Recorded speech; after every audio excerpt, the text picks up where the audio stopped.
그를 통해서 이스라엘 백성을 구원하기를 간절히 원하셨습니다. 하지만 모세는 바로 순종하지 못했습니다. 내가 누구이기에 갑니까? 나의 정체성이 무엇입니까?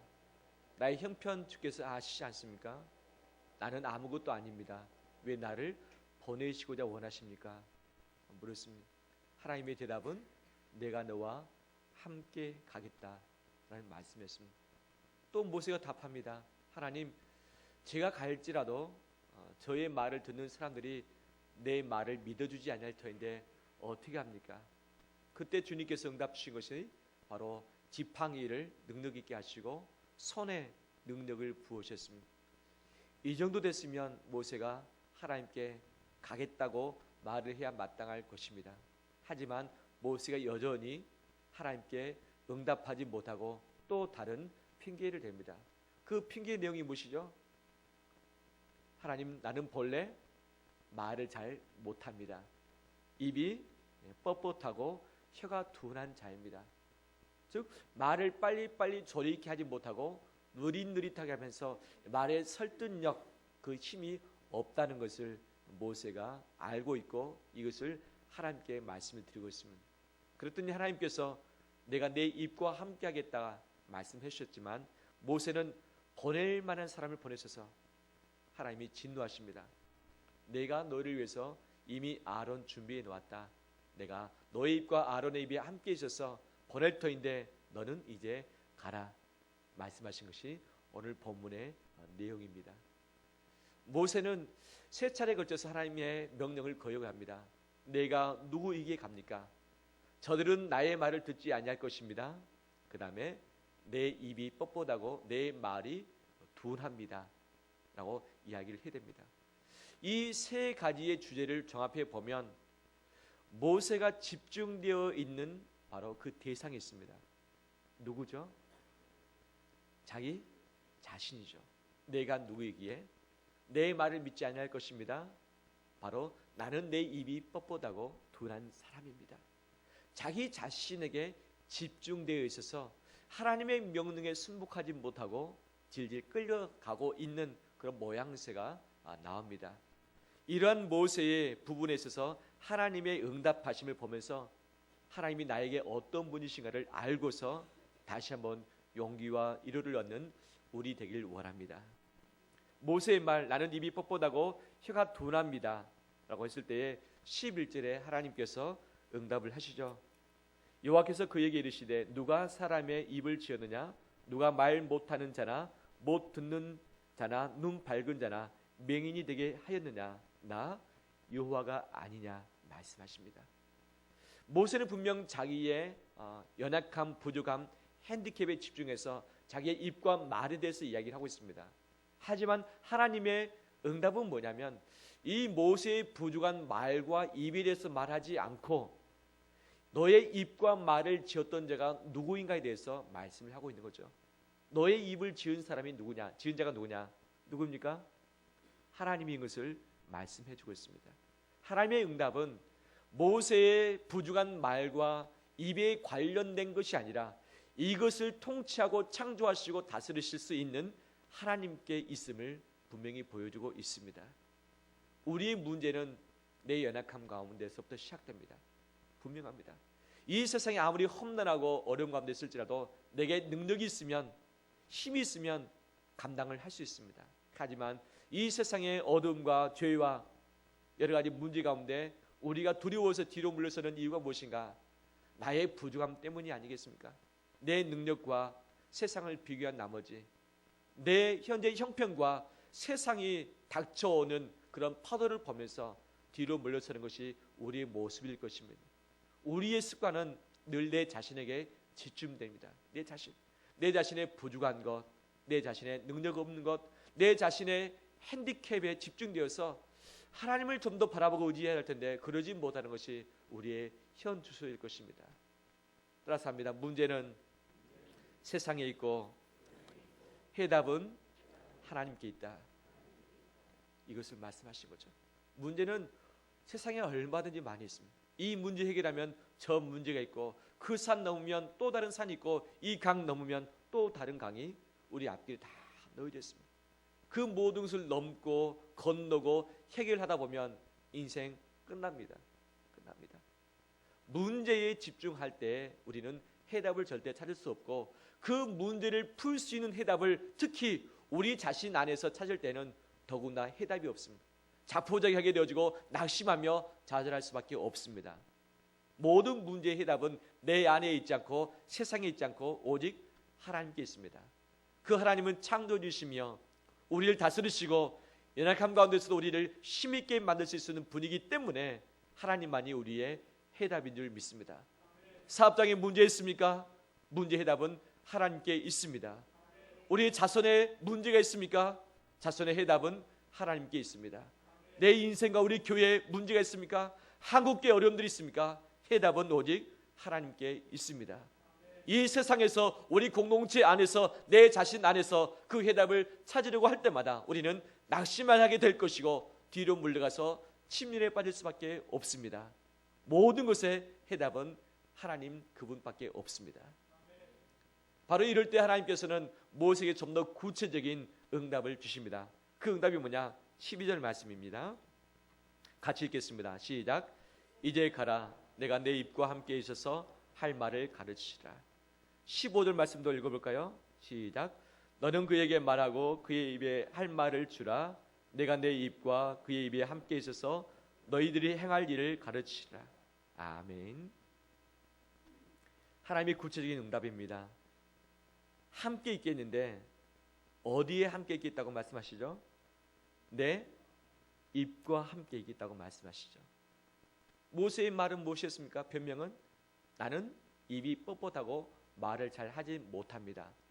내 핸디캡 때문에 하나님 말씀에 순종이 안 되겠습니다. 내 이 부족함 때문에 인생 힘있게 살지 못하겠습니다. 라고 이 자기의 입에 걸려져서 넘어지고 있는 그런 모습입니다. 하지만 하나님께서는 내가 너와 함께 하겠는데 어떤 포인트에 함께 하겠다? 너가 주저하고 부족하고 핸디캡처럼 여기는 그 입에 내가 함께 하겠다고 약속해 주셨습니다. 이것이 하나님의 방법인 줄 믿습니다. 하나님은 모세의 입을 뜯어서 다른 새 입으로 교체해 주지 않았습니다. 모세의 입을 성형수술하시거나 혀를 수술하셔서 말 잘할 수 있도록 하게 하신 분도 아니셨습니다. 분명히 그럴 수 있는 분이셨습니다. 모세를 뜯어 고치지 않고 모세에 있는 현재의 연약한 모습 가운데 하나님이 함께 하심으로 말미암아서 하나님의 능력을 드러내고자 원하셨던 것이 하나님의 뜻이었습니다. 우리는 무엇을 위해서 기도합니까? 내 연약함과 내 부족함, 내 핸디캡을 가지고 기도할 때에 어떻게 기도를 합니까? 내 핸디캡을 극복할 수 있도록, 이것이 없어지도록, 이것이 다른 것으로 교체되도록, 다른 것 새로운 것으로 확 바꾸도록, 없으면 있는 것으로 내게 가져와서 문제를 해결하고자 원합니다. 하지만 하나님은 모세를 바꾸시지 않으셨습니다. 모세의 연약함 그대로 두시고서 하나님이 함께 하시는 그 장소의 포인트를 그곳에 집중을 해 주셨습니다. 하나님 우리를 도우실 수 있는 분이십니다. 내 인생을 확 바꾸실 수 있는 분이시고 내 단점, 내 연약함, 내 핸디캡을 주께서 바꾸실 수 있는 분이십니다. 하지만 하나님은 그것을 그대로 두시면서도 역사하실 수 있는 하나님이십니다. 그 연약함을 통해서 하나님이 역사하시기 때문입니다. 모세에게 있어서 입술과 말은 그의 핸디캡이었고 그의 발목 잡는 그런 올무였습니다. 하지만 하나님이 함께 계시는 그 장소는 모세가 그토록 싫어하고 모세가 자기의 부족함으로 알면서 부끄러움으로 생각하는 바로 그것에 있었다는 사실입니다. 하나님은 우리와 함께 계십니다. 어디에 함께 계실까요? 내 잘난 부분, 내 장점, 내 강점 가운데 하나님이 함께 하실까요? 분명히 그 부분에도 함께 하시지만 하나님이 우리에게 능력을 베푸시는 그 통로는 우리의 연약함과 우리의 핸디캡인 줄 믿습니다. 바울 사도 말합니다. 내 육체의 가시를 없애기 위해서 하나님께 기도했지만 하나님이 족하다. 내 은혜가 내게 족하다. 라고 말씀하셔서 자족하기로 배웠다. 하지만 나는 내 장점과 강점을 자랑할 것이 아니라 내 약한 것을 자랑하겠다. 왜냐? 예수 그리스도의 능력이 나의 약한 곳에 머물기 때문이다. 달리 말한다면 예수 그리스도의 능력이 내게 임하는데 임하는 그 통로가 내 약함 때문이다. 바울 사도가 고백을 하고 있습니다. 내가 힘있게 주의 능력을 발휘할 수 있는 이유는 무엇이냐? 내 핸디캡이고 내 약점이고 내 부족한 점이다 라는 것을 고백하고 있습니다. 이런 고백이 우리의 고백되기를 바랍니다. 이것이 우리의 체험되기를 바랍니다. 이 세상은 단점을 가지고 우리를 밟는 도구로 사용을 합니다. 결혼할 때에, 직장에 취직할 때에 나의 단점을 드러냅니까? 감춥니까? 우리 결혼하신 분들 결혼하면서 내 단점을 보여주셨습니까? 감추셨습니까? 감췄죠. 왜? 상대방이 나와 함께 있도록 하고 싶었어. 직장을 준비하고 어떤 취직을 준비할 때에 내 단점을 드러냅니까? 감춥니까? 가급적이면 감추는 거죠. 왜냐? 그 직장과 함께 있고 싶기 때문에. 세상은 우리의 강점과 장점을 이용해서 함께 있기를 허락합니다. 하지만 우리의 단점과 약함은 싫어합니다. 하나님도 동일하실까요? 아닙니다. 하나님은 우리의 강점보다 약점에 함께 하시고 우리의 자랑거리보다 우리의 부끄러운 부분에 역사하시는 분이십니다. 하나님은 다릅니다. 세상은 잘난 사람, 힘 있는 사람, 장점을 많이 가진 사람과 함께 있고 싶어 하지만 하나님은 연약한 자와 함께 있고 싶어 하시고 부족한 자와 함께 있고 싶어 하시고 능력을 주시되 뭔가가 부족한 자에게 쏟아 부으시고자 원하시는 것이 하나님 아버지의 마음인 줄 믿습니다. 우리의 자녀들이 여러 명이 있다면 어떤 자녀에게 더 관심과 마음이 갑니까? 잘하는 자녀입니까? 좀 부족한 자녀입니까? 아픈 자녀입니까? 분명히 잘 나가는 자녀보다 아프고 부족한 자녀에게 우리 관심과 마음이 더 갈 거예요. 누구에게 더 쏟아 부어주고 더 정성과 힘을 실어줍니까? 연약한 자식에게 더 우리의 정성과 힘을 실어주지 않습니까? 하나님 아버지 마음이 부모와 같은 마음인 줄 믿습니다. 모세 마지막까지 버팁니다. 안 가리고 버팁니다. 왜냐? 자기 자신에게 집중되어 있고 자기 자신의 단점에 묶여가지고 일어서지 못하고 앞으로 나아가지도 못하고 있습니다. 그럴 때 하나님께서는 바로 내가 너의 입과 함께하겠다, 할 말을 내가 다 가르쳐 주겠다라고 약속을 해 주셨습니다. 하나님은 우리의 연약함과 함께 하십니다. 나의 단점, 내 핸디캡을 통해서 주의 능력이 머물게 됨을 믿습니다. 우리의 핸디캡은 우리의 부끄러움이 아니라 하나님의 능력이 임하는 통로이며 하나님이 역사하시는 현장인 줄 믿습니다. 바울이 그것을 자랑했던 것처럼 우리가 우리의 약함을 자랑하길 원합니다. 드러내고 빛 가운데 그것을 나타낼 때에 하나님의 능력의 빛이 그 약함 가운데 임하게 될 것이고 그것을 통해서 하나님의 살아계심을 우리 가운데 역사하실 줄 믿습니다. 우리 교회의 연약함이 무엇입니까? 우리 교회의 부족함이 무엇입니까? 세상은 그것 때문에 안 된다고 말하지만 하나님은 그것 때문에 일하시고 그것 때문에 부흥케 하시고 그것 때문에 하나님의 능력을 발휘하시는 현장으로 삼으실 것입니다. 우리 자녀의 부족함이 무엇입니까? 우리 사업장의 연약함이 무엇입니까? 세상은 그것 때문에 실패한다 말하고 잘 안 된다고 단정해 버립니다. 미래를 결정해 버립니다. 하지만 하나님은 바로 그것으로 말미암아 함께 계시고 그것 때문에 우리에게 능력을 주시고 그것으로 말미암아서 하나님의 영광 받으실 줄 믿습니다. 세상의 방식과 세상의 생각들 다 끊어버리고 던져버리고 하나님의 방식과 하나님의 진리의 말씀을 붙들고 나가는 우리 되기를 축원합니다. 할렐루야. 하나님은 사사들을 세우실 때에 연약한 자들을 세우신 것을 봅니다. 요즘 새벽에 사사기를 보고 있는데 왼손잡이 에웃을 세우셨습니다. 왼손잡이 에웃이라고 하는 그 별명은 오른손에 장애가 있는 사람이죠. 사사, 민족의 지도자이고 이스라엘 백성을 구원하는데 하나님이 바로 오른손에 장애가 있는 왼손잡이 에웃을 사용하시는 것을 봅니다. 에웃이 에글론 왕을 죽였습니다. 죽였는데 성경에 분명히 말씀하시기를 에웃이 왼손으로 오른쪽 허벅지에 있는 칼을 빼내어서 에글론 왕을 찔렀더라 말씀하고 있습니다.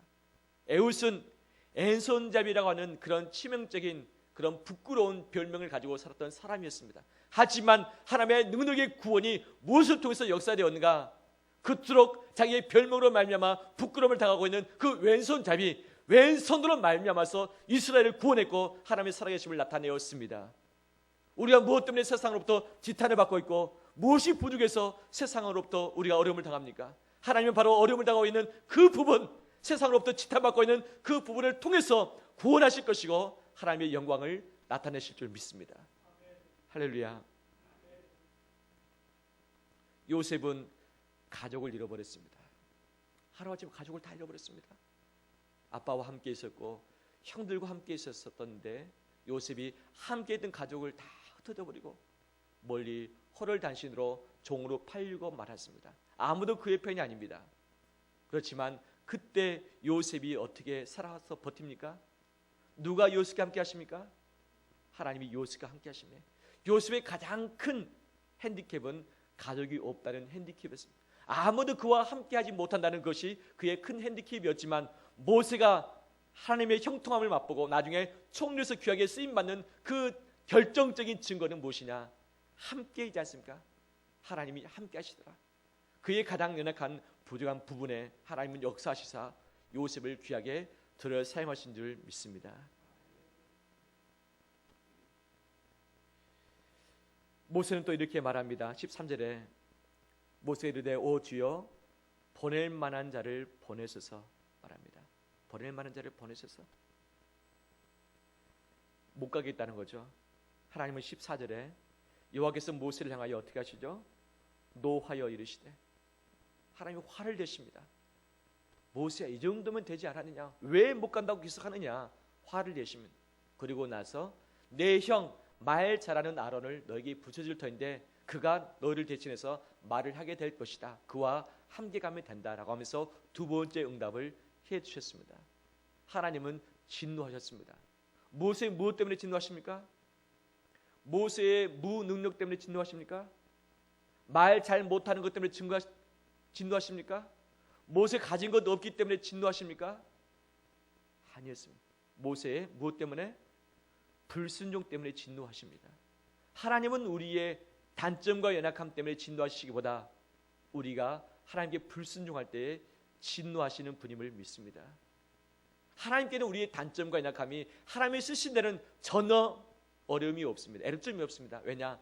하나님의 능력으로 모든 것을 다 커버할 수 있기 때문에 내 부족함과 내 단점은 하나님이 쓰시는 데는 전혀 하자가 없습니다. 우리가 어떤 상태를 할지라도 내가 순종을 한다면 하나님의 능력을 부어서 그 모든 것을 감당하면 되니까 하나님에게는 전혀 무리가 없습니다. 우리 생각에는 내가 부족하면, 내가 없으면 하나님의 쓰임받기에 부족하겠지라고 생각할지 모르겠지만 하나님이 뭐가 없어서 하시겠습니까? 뭐가 없어서? 만왕의 왕이시며 온 세상을 창조하시고 지금도 통치하시는 하나님이신데 뭐가 부족하겠습니까? 우리의 부족은 문제가 되지 않습니다. 내 핸디캡은 문제가 되지 않습니다. 오직 우리가 순종함으로 엎드릴 때에 하나님은 그 핸디캡을 통해서 새로운 일들을 행하실 줄 믿습니다. 우리가 무능력하기 때문에, 우리가 없기 때문에 진노하기보다 불순종하기 때문에 진노하십니다. 그러면 왜 모세가 하나님의 진노를 받을 만큼 불순종하게 되었는가? 불순종하게 왜 되었는가? 3장 4장 전체를 다 묵상해 보면 이 모세의 불순종의 이유는 두 가지입니다. 첫 번째는 뭐냐? 하나님을 제대로 모른다는 거죠. 하나님 모릅니다. 하나님은 어떤 분인지를 어느 정도는 알고 있었지만 정말 그분이 나와 함께 하시는지, 그의 능력이 어떻게 되시는지, 그가 얼마나 거룩하신 분이신지, 그가 얼마나 악을 원치 않으신지, 이스라엘 백성을 확실하게 출애굽시킬 수 있는 분이신가를 그는 잘 몰랐습니다. 잘 모르기 때문에 그는 믿음이 생기지 않았고 믿음이 생기지 않기 때문에 순종하지 못했던 거죠. 모세에게 필요한 것은 능력이 아니라 믿음이었습니다. 모세는 능력이 없다고 말을 합니다. 능력이 없다. 하지만 하나님은 그에게 믿음이 없다고 지적을 하시는 것입니다. 우리는 하나님께 무엇을 구하고 있습니까? 무엇을 구합니까? 능력입니까? 믿음입니까? 능력이 없어서 일을 못하는 것이 아니라 믿음이 없기 때문에 주의 일을 못하는 것입니다. 우리가 능력을 달라고 기도하기보다 더 큰 믿음 달라고 기도하는 우리 되길 원합니다. 그 더 큰 믿음은 어디서부터 출발합니까? 믿음은 무엇에서부터 나고? 들음에서 나고, 들음은 무엇에서 말미암는다? 하나님의 말씀으로 말미암는다 말하고 있죠. 더 큰 믿음을 갖기 위해서는 말씀을 붙들어야 되죠. 근데 모세는 하나님께서 반복해서 말씀하시는데 하나님께서 말씀하시는 그 말씀 위에 서기보다는 어디 위에 서기를 원했습니까? 자기의 능력 위에 서기를 원했습니다. 자기의 말 위에 서기를 원했었고 자기의 뭔가가 가지고 있는 것 위에 서기 원했습니다. 근데 자기의 말이, 자기의 능력이 그를 세워줍니까? 못 받쳐줍니다. 분명히 말씀의 반석 위에 올라서야지 그가 당당하게 나갈 수 있는데 말씀의 반석 위에 서지 못하다 보니까 그가 계속해서 불순종하게 되어지고 하나님을 믿지 못하게 되는 것 아니겠습니까? 우리가 말씀에 있어서 더 큰 믿음을 가질 때에, 더 큰 믿음 가질 때에 우리가 하나님의 그 어떠한 명령에도 순종할 수 있을 줄 믿습니다. 순종, 하나님을 아는 것에 달려 있습니다. 하나님을 믿는 것에 달려 있습니다. 더 큰 믿음 가질 때 무엇이든지 순종할 수 있습니다. 더 큰 믿음 달라고 기도하는 우리 되기를 축원합니다. 뿐만 아니라 이 모세가 불순종하게 된 이유 두 번째가 무엇인가? 그것은 두려움 때문이었습니다. 두려움. 그는 잘 알았습니다. 자기 자신이 어떤 상태인지 잘 알았고 자기가 가야 할 애굽 땅과 이스라엘 백성이 어떤 곳인가를 너무 잘 알았습니다. 알았기 때문에 무엇이 생겼습니까? 두려움이 생겼습니다. 두려움. 그런데 그가 정작 더 알아야 할 분이 누구냐? 하나님이신데 하나님을 아는 것보다도 자기 자신을 아는 것과 세상을 아는 것이 더 커버립니다. 그랬더니 두려움이 엄습해서 그 앞에 나가지 못하고 머뭇거린 것 아니겠습니까? 우리는 무엇을 압니까? 세상을 알 만큼 알고 이 인생을 알 만큼 알고 이 세상 결코 호락호락하지 않다는 것을 잘 알고 있지만은 정말 하나님의 위대하심과 능력 있으심과 함께하심과 그분이 우리를 붙들어 주신다는 것을 잘 알지 못하기 때문에 세상의 두려움 앞에 무릎 꿇는 거 아니겠습니까? 두려움이 우리를 발목 잡는다 할지라도 더 크신 두렵고 놀라우신 하나님이 나와 함께 하신다는 것을 알고서 믿고서 앞장서서 나가는 우리 되기를 축원합니다. 아무리 큰 두려움이라 할지라도 하나님을 더 크게 두려워하면 이겨낼 수 있습니다. 오늘 새벽에도 기드온 사사에 대해서 함께 살폈습니다. 기드온에게 두 가지의 두려움이 있었습니다. 첫 번째는 하나님의 사자를 만나가지고 그가 두려웠답니다. 죽게 될까봐.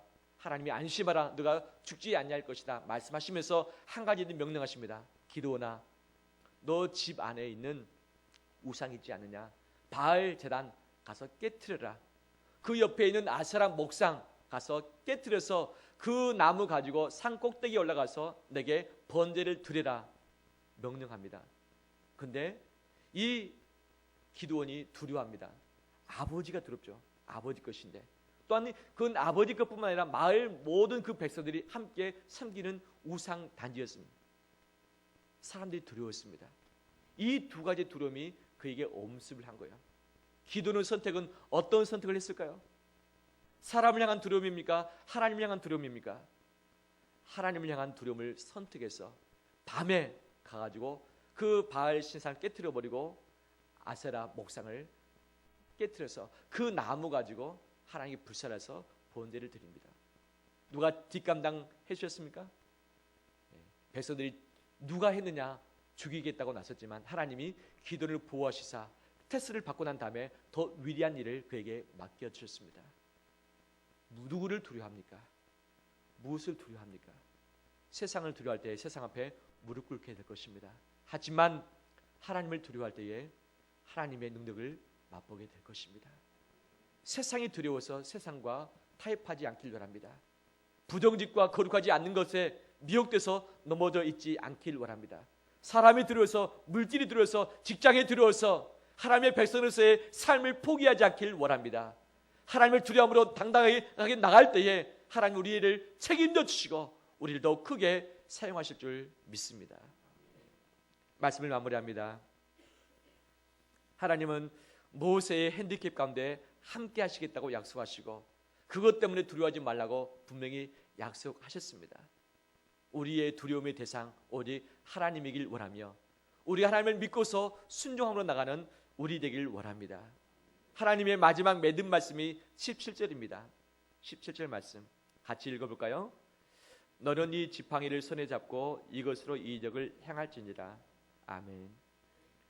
근데 10절에서 16절까지는 말과 관련된 일이 쭉 나오다가 17절에 갑자기 문장이 선회합니다. 전혀 어울릴 것 같지 않는 문장이 딱 나오는 거죠. 하나님이 모세를 보내시기 막바지에 막바지에 이 지팡이 이야기를 다시 꺼내고 있습니다. 문맥 흐름상 맞지 않는 그런 문맥이 들어 있습니다. 저 역시 이 말씀을 준비하다가 17절을 전혀 생뚱맞길래 16절까지 본문으로 삼으려고 생각했지만 말씀을 묵상하고 기도하면서 준비하다가 17절이 해답이다라는 것을 다시 한번 확인하게 되었습니다. 무엇인가? 모세는 자기의 단점과 자기의 약점에 붙들려 있었고 자기 자신에게 집중한 나머지 하나님께 집중하지 못했습니다. 하나님은 내 자신에게 좀 집중 좀 하라 뿐만 아니라 너에게 없는 것 때문에 고달파지 말고 내가 이미 준 것 있지 않느냐, 그것 가지고 나가라. 왜 없는 것 가지고 고민하면서 왜 그것을 바꾸려고 하느냐, 그것이 문제가 아니다. 내가 이미 능력의 지팡이를 주지 않았느냐, 있는 그것 가지고 나가면 된다. 이것 가지고 이적을 행하라. 이것이 하나님의 매듭 말씀, 결론의 말씀이었습니다. 인생의 문제는 세상에 있고 인생의 해답은 내 안에 있지 않습니다. 모세는 자기의 해답을 자기 자신 안에서 찾으려고 했었기 때문에 찾지 못한 채 주저했습니다. 해답은 하나님께 있습니다. 하나님이 이미 주신 그 능력에 있습니다. 하나님 우리에게 주신 것이 너무 많이 있습니다. 우리 교회에 없는 것이 있습니다. 하지만 하나님이 이미 주신 것이 엄청납니다. 우리 가정에 없는 것이 많이 있습니다. 하지만 있는 것이 훨씬 더 많이 있습니다. 우리 자녀 손주들에게 없는 것이 있습니다. 하지만 이미 하나님이 주신 것들이 엄청납니다. 하나님은 이미 주신 것을 집중하라, 주신 것 가지고 이적을 행하라고 우리에게 명령하십니다. 왜 없는 것에 붙들려서 포기하고 왜 뒤로 물러서느냐, 이것을 가지고 우리를 꾸중하고 계십니다. 무엇에 집중하며 무엇을 붙들려고 합니까? 없는 것을 가지려고 하기보다, 우리가 부족한 것을 채우려고 하기보다 이미 주신 것 가지고, 이미 장점을 가지고, 이미 주신 은한 달란트와 은사를 가지고 하나님의 일들을 감당해내며 이 세상 앞에서 당당히 서는 우리 되길 축원합니다. 말이 아니라 지팡이 하나 만들어도 이 세상을 감당할 수 있다는 것이 하나님의 응답입니다. 이미 주신 것 가지고 감당할 때에 우리는 이 세상을 넉넉히 이겨낼 수 있습니다. 우리 교회가, 우리 가정이, 우리 직장이, 우리 자녀들이 이런 삶을 우리가 힘있게 체험하면서 세상 앞에 당당하게 나가는 우리 되시기를 주의 이름으로 축원합니다. 기도하겠습니다. 하나님 고맙습니다. 늘 연약해서 우리 자신에게 집중되어